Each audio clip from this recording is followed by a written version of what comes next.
आप सभी को राधे राधे, जय श्री कृष्णा। मैं सूर्यकांत द्विवेदी कैवल्य एस्ट्रो वर्ल्ड की तरफ से आप सभी लोगों का एक बार पुनः से स्वागत करता हूं, एक बार पुनः से हार्दिक अभिनंदन करता हूं। ये जो मैं महामंत्र प्रयोग लेकर के आया हूं, ये भी मेरे हर मंत्र की तरह स्वयं सिद्ध है और बंगाली मंत्र है। और जैसा कि मैं आप सभी लोगों को बता देना चाहता हूँ, ये मंत्र 10 महाविद्याओं में से माँ बगलामुखी का मंत्र है। और माँ बगलामुखी का परिचय बताने के लिए कोई मुझे बहुत ज़्यादा आवश्यकता नहीं है कि माँ बगलामुखी कौन है। अपने पुत्रों की रक्षा के लिए शत्रुओं का सदैव संहार करने वाली माँ बगलामुखी का यह मंत्र है।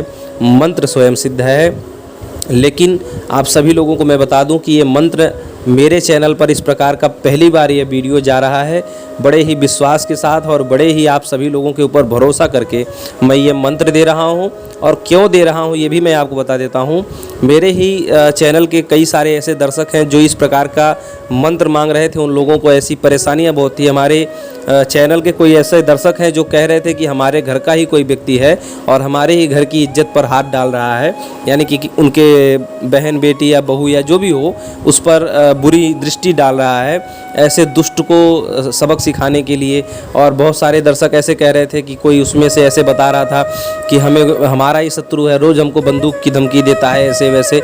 तो दुर्बल को हर व्यक्ति सताना चाहता है, कमज़ोर व्यक्ति को हर व्यक्ति सताना चाहता है, चाहे पैसे से कमज़ोर हो, चाहे कद से, पद से, किसी भी प्रकार से। हर समय, हर ज़माने में, हर युग में दुर्बल को लोगों ने सताया है और दुर्बल सताया जाता रहा है।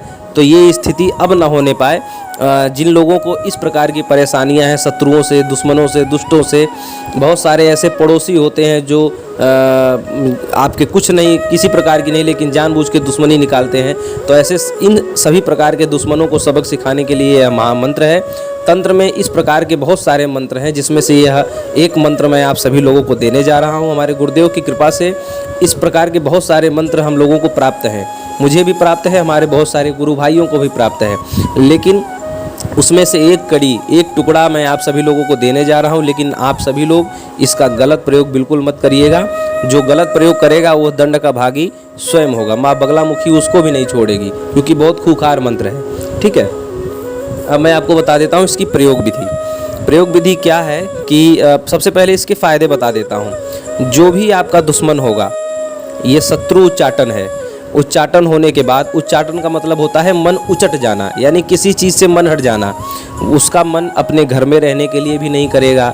वो अगर दुकानदार है तो दुकान पे जाने का मन नहीं करेगा, नौकरी कर रहा है तो नौकरी करने का मन नहीं करेगा, अगर किसी से प्रेम करता है तो उससे प्रेम करने का मन नहीं करेगा। यानी कि उसको हर जगह से उसको मात मिलनी शुरू हो जाएगी, हर जगह से वो गिरना शुरू हो जाएगा। घर, परिवार, रिश्तेदार, समाज, हर जगह से उसकी मान, सम्मान, इज्जत, प्रतिष्ठा चली जाएगी, क्योंकि हर जगह से वो लड़ाइयाँ झगड़ा करता फिरेगा, क्योंकि उसका मन ही नहीं लगेगा कहीं। और जब मन ही अगर जिसका उचटा रहेगा तो वो आदमी सफल कैसे होगा। तो इसीलिए शत्रु उच्चाटन बहुत खतरनाक प्रयोग है। बहुत सोच समझ के किसी के लिए करना चाहिए। वो आदमी समझ लीजिए कि अर्श से फर्श पर आ जाता है, जिसके लिए उच्चाटन किया जाता है। और उच्चाटन करना बहुत आसान है, काटना बड़ा मुश्किल है। ठीक है, होने को तो हो जाएगा, लेकिन उसको काटना बड़ा मुश्किल है। इसलिए किसी दुश्मनी निकालने से पहले लाख बार सोचिएगा, तब इस मंत्र का प्रयोग करिएगा। मैं आप सभी लोगों को बार बार सलाह दे रहा हूँ, क्योंकि ऐसा ये उच्चाटन होने से लोग आत्महत्या तक भी कर लेते हैं। तो इस प्रकार का गलती से भी ऐसा प्रयोग आप लोग बहुत सोच समझ के इसका प्रयोग करिएगा। जब लाख परिस्थितियाँ एकदम आपके विपरीत कर दे दुश्मन, जब शिकारी वाली स्थिति आ जाए, तभी इसका प्रयोग करिएगा। तो प्रयोग कैसे करना है अब मैं वो बता देता हूँ। आपको पुष्य नक्षत्र का इंतजार करना है। पुष्य नक्षत्र समझ रहे हैं? 27 नक्षत्र होते हैं हमारे सृष्टि में। आप सभी लोगों को शायद पता हो या ना हो, लेकिन 27 नक्षत्र होते हैं और आपको पुष्य नक्षत्र का इंतजार करना है। पुष्य नक्षत्र हर महीने में एक बार जरूर आता है। ठीक है, हर महीने में एक बार पुष्य नक्षत्र जरूर आता है। आपको पता कैसे चलेगा वो भी मैं आपको बता देता हूँ। आपको पंचांग देखना आता है, बहुत अच्छी बात है। अगर कैलेंडर देखना आता है तो उसमें भी अच्छी बात है। नहीं आता है तो किसी ज्योतिषी से फ़ोन करके पूछ लें। ठीक है, उससे भी पता चल जाएगा। और इसके बाद भी पता नहीं चलता है तो गूगल पे पता कर लें कि इस महीने में 2022 के इस महीने में पुष्य नक्षत्र कब आएगा, ऐसे पूछेंगे तो पता चल जाएगा। तो पुष्य नक्षत्र 24 घंटे तक रहता है। ठीक है, 24 घंटे के आसपास तक पुष्य नक्षत्र रहता है। कभी कभी 23 घंटे में ख़त्म हो जाता है, कभी कभी 24.5 घंटे में ख़त्म होता है, वो भी आपको पता चल जाएगा। लेकिन पुष्य नक्षत्र जिस दिन जितने बजे से लगे, ठीक है, उसके आधे घंटे बाद, यानी कि अगर पुष्य नक्षत्र मान लीजिए आज 12 बजे दोपहर को लगा, तो 12:30 बजे आप पहले से ही कोई एकांत में नीम का पेड़ देख करके रखेंगे, ठीक है। एकांत में पुष्य नक्षत्र लगने के आधे घंटे बाद आपको जाना है। ऐसा नहीं कि पुष्य नक्षत्र लगने से आधे घंटे पहले नहीं, पुष्य नक्षत्र लग गया उसके आधे घंटे बाद आप घर से निकलेंगे। कहाँ निकल के कहाँ जाएंगे? नीम के पेड़ के पास जाएंगे, और नीम का पेड़ आप पहले से ही देख के रखेंगे कि एकांत होना चाहिए, क्योंकि दिन में या किसी समय आपको जब पुष्य नक्षत्र लगेगा तभी तो तोड़ने जाएंगे, तो उस समय आपको कोई रोका टोकी करने वाला व्यक्ति नहीं होना चाहिए। घर से आप उद्देश्य बना करके निकलेंगे और वो लेकर के ही सामान आएंगे। जाते समय भी कोई रोका टोकी ना हो और आते समय भी कोई रोका टोकी ना हो। अगर कोई कुछ बोलता भी है तो आपको नहीं बोलना है, उधर से कोई बोले चलेगा, लेकिन आपको नहीं बोलना है, कुछ भी जवाब नहीं देना है। आपको नीम के पेड़ के पास जाना है, वहाँ से एक मजबूत, जो नीम का दातुन करते हैं, ऐसा एक मोटा मजबूत 15 इंच के लगभग आपको लकड़ी तोड़ लेनी है, ठीक है। लकड़ी तोड़ लेनी है, लेके आ जाना है। उसको आपको पेंसिल के आकार का 11 इंच लकड़ी ले आए, आप 15 इंच की लगभग लकड़ी ले आए, उसको आपने इंच टेप से नाप करके 11 इंच का बना लिया, ठीक है। 11 इंच की लकड़ी आपने नीम की काट ली, नीम का जो टुकड़ा था 11 इंच का काट लिया। अब आपने उस 11 इंच के टुकड़े को पेंसिल के आकार, यानी कि कील बनाना है, उसको कील बनाना है। जो हार्डवेयर की कील होती है ना, जो दीवारों में ठोकी जाती है, तो ऐसी कील नुमा बना लेना है, ठीक है। कील बन गया। अब आपको रात्रि के 12 बजे का इंतजार करना है। पुष्य नक्षत्र में ही सारा कार्य करना है। पुष्य नक्षत्र लगा रहेगा, रात्रि के 12 बजेंगे, उस समय आपको क्या करना है?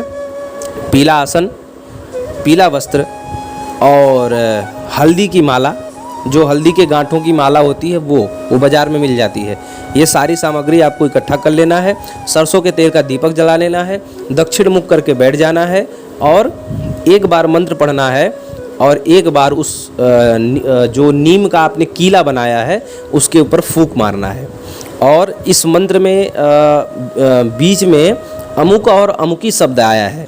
अगर शत्रु पुरुष है तो अमुक की जगह पर उसका नाम जोड़ें, और अगर शत्रु स्त्री है तो अमुकी की जगह, यानी कि मतलब कुल मिला जुला करके जो अमुक शब्द है वहीं पर शत्रु का नाम जोड़ देना है, ठीक है। अमुक अमुकी तो हमने ऐसे डाल दिया, लेकिन वहाँ पर शत्रु का नाम जोड़ देना है, ठीक है। शत्रु हो चाहे स्त्री हो चाहे पुरुष हो, वहाँ पर ब्रैकेट जो भी है वहाँ पर शत्रु का नाम जोड़ देना है, और बाकी मंत्र पूरा बोलना है और फूंक मारना है। फिर आपने मंत्र शुरू किया, बीच में अमुक अमुकी शब्द हटा दीजिएगा, उसको फिर मत जोड़िएगा, ठीक है। वो शब्द भूल जाइएगा, वहाँ पर बस शत्रु का नाम जोड़ करके अमुक और अमुकी शब्द हटा करके वहाँ पर शत्रु या शत्रु स्त्री है जो भी है उसका नाम जोड़ करके वहाँ पर मंत्र जाप करना है, फिर फूंक मारना। ऐसे करके 108 बार मंत्र जपना है और उस पर फूंक मारना है। वो जो कीला है वो सिद्ध हो गया। अब उस कीले को आपको क्या करना है कि उस रात्रि को तो आपको कीला अपने घर में ही रखना है, और हो सके तो उसी रात्रि को ऐसे जगह उस कीले को गाड़ दें कि सुबह शत्रु उस कीले को क्रॉस करे। अगर उस रात्रि को ही उसी समय आपका जब 108 बार पूरा हुआ, वो कीला सिद्ध हो गया, तो अगर रात में ही आप गाड़ सकते हैं तो रात में ही गाड़ दें, या फिर शत्रु के घर पे फेंक दें, या फिर शत्रु के रास्ते पे फेंक दें, या शत्रु के दुकान पे फेंक दें, शत्रु के फैक्ट्री में फेंक दें। लेकिन फेंकें ऐसी जगह जिससे आपका जो मनचाहा शत्रु है उसी को नुकसान हो। ऐसा नहीं कि दुकान पे फेंक दें, किसी ग्राहक को नुकसान हो जाए तो पाप लगेगा। जिस शत्रु से आप पीड़ित हैं ऐसा इंतजाम करें कि वही परेशान हो। वो कीला ऐसे जगह गाड़ें कि वो शत्रु ही परेशान हो, ठीक है। तो इस प्रकार से आप शत्रु का उच्चाटन कर सकते हैं। उसके घर पे फेंक देंगे तो भी चलेगा, द्वार पे गाड़ देंगे तो भी चलेगा, कहीं भी जहाँ भी शत्रु का आना जाना हो तो भी चलेगा। अगर घर का शत्रु है, जो जैसा कि किसी ने बताया, तो उस शत्रु के अगर घर में ही रह रहा है शत्रु और उसको ही आप उच्चाटन करना चाहते हैं कि वो भाग जाए, तो वो किसी न किसी कमरे में तो सोता ही होगा। तो जिस कमरे में सोता है उस कमरे के दरवाजे पर आप टेप से चिपका सकते हैं। वो जब सुबह सुबह उठेगा और उसको क्रॉस करेगा तो उसका भी उच्चाटन, उसी घर में रहने के बाद भी उसका मन नहीं करेगा, वो भगेगा। फिर 2-4 दिन बाद तो घर छोड़ करके ही चला जाएगा। तो इस प्रकार से ऐसे घर के दुष्टों का या बाहर के दुष्टों का आप उच्चाटन कर सकते हैं। शत्रु का उच्चाटन का महामंत्र, स्वयं सिद्ध बंगाली मंत्र, माँ बगलामुखी का सिद्ध मंत्र मैंने आप सभी लोगों को दे दिया। लेकिन आपसे फिर करबद्ध निवेदन करता हूं कि आप सभी लोग इसका गलत प्रयोग नहीं करेंगे, सही प्रयोग करेंगे, सत्कर्म के लिए प्रयोग करेंगे और अपना भी लाभ लेंगे, दूसरों का भी लाभ कराएंगे। राधे राधे, जय श्री कृष्णा।